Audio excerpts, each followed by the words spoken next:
wrong.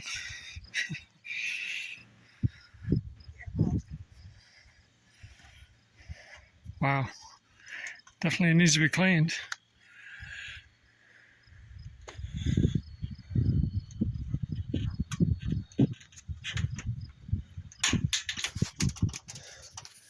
Do a full 360 view.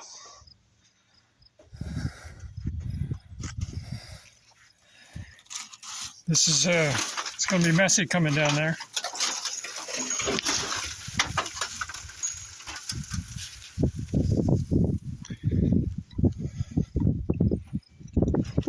Got a wire brush. I'm going to use a chisel first. This is all leftovers from last year.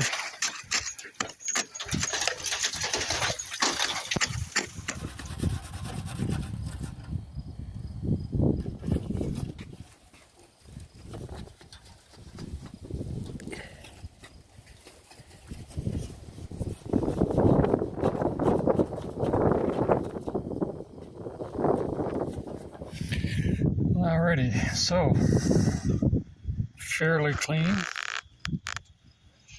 think I might put some solvent and just clean that up a little bit more and get this spinning a little bit better.